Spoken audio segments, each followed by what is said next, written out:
you have nothing to lose. What do I mean, nothing to lose? Let me tell you with a story. I'm going to take you back to my grade 9 back in 2017. That is me. This was the first time I was ever selected to run in the sports meet final.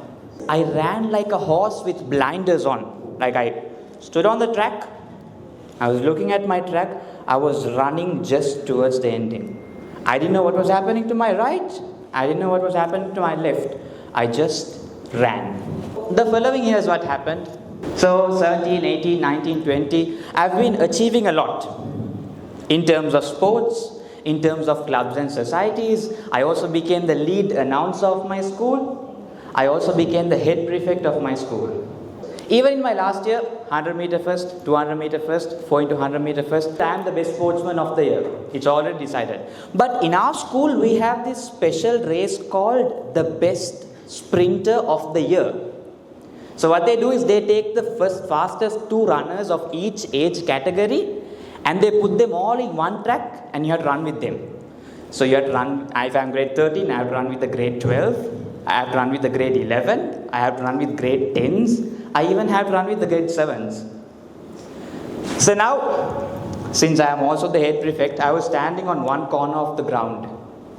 The race is about to begin, 400 meters away from me, and 400 meters to my right, the parade is about to begin. So I need to lead the parade as the head prefect. I also need to run my final race.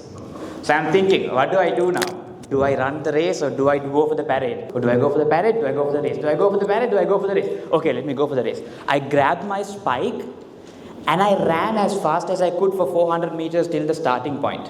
Now by the time I went to the starting point, I was already like, I can't run. I have to run 100 meters, I can't run. Okay, it's okay, let's run. Now the person next to me was a grade 11 and you know A-levels and O-levels. They always have some grudge. It's like, I'll beat you before you leave the school. I'm going to beat you and I'm going to make sure your reputation is torn apart. But I can't get known, you know. Like, but the charter scene, if I get known, there's like my Kalsamagalwala scene. It's like, this is my last race. If you can win and show will you. I also told a big shot talk and I'm standing in the track now. Chief guest of the sport meet is Aravinda De Silva.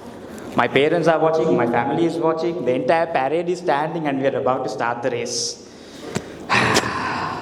So the question what I want to ask you all is, can I have the next slide? Right now we have 2 situations. Year 1, I had nothing to lose.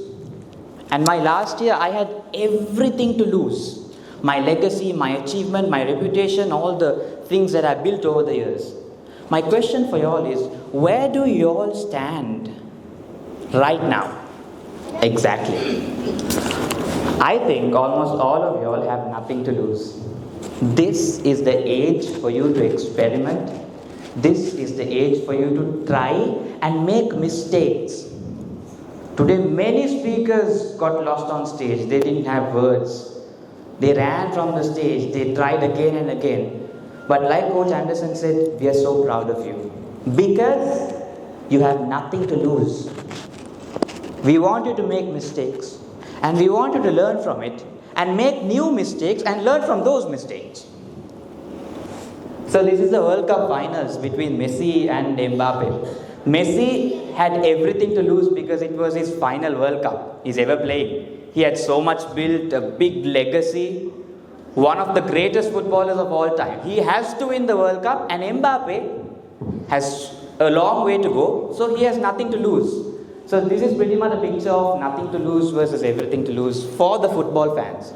Okay, now when you have nothing to lose, you can experiment, you can fail.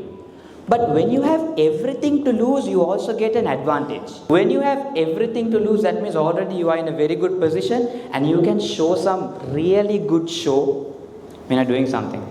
And you can have another question. I want to perform.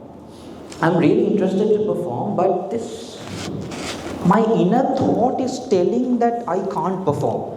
Like whenever I want to perform, don't perform, there are better people than you. What if you go and mess up on stage? What if you go and make some mistakes? What will happen then? We all have that. What is it called? What is it called? Shyness Monster.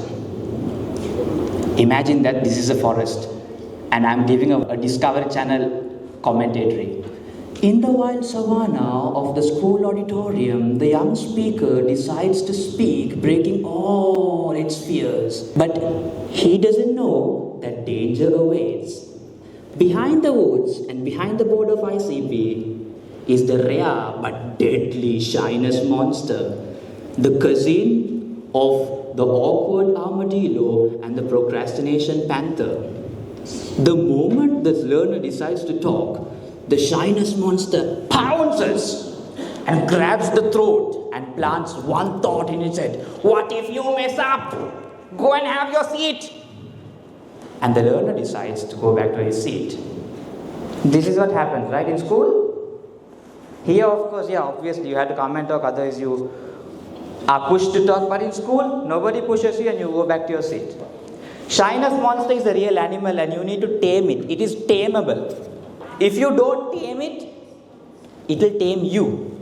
Tell you, enough, now enough, go back to your seat. You don't have to go and talk in front of everyone. You can stay with us and lose. If the class starts at 9 a.m., I need to leave home by 8:30 a.m. If I have left home by 8:30 a.m., I need to make breakfast by 8:15 a.m. I have to wake my son by 8 a.m., which means I have to be awake by 7:30 a.m., which means I need to set the alarm by 7 a.m.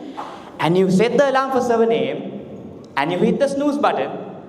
At 7:05 you hit the snooze button again. At 7:10 you wake up. Not because of anything, but because of the love you have for your son and the love you have for your daughter. Parents, we see you. We appreciate you. Let's give a huge round of applause to all the mothers and to all the fathers who are present in the auditorium. From submitting the homeworks to dropping your son late sometimes, that's also a good thing because they are given the opportunity to sing in front of the classroom. Sometimes they'll drop early, that's also a good thing. The judge who judged for the most impactful speaker was sitting right there and she gave us her feedback. She also gave an evaluation report for each and every one of you. Special thanks to her. And before I announce the most impactful speaker, we have a few more awards to be distributed to distribute and announce the winners of the rest of the awards. I would like to cordially invite on stage Sergeant Mandira to announce the names. Let's give her a round of applause.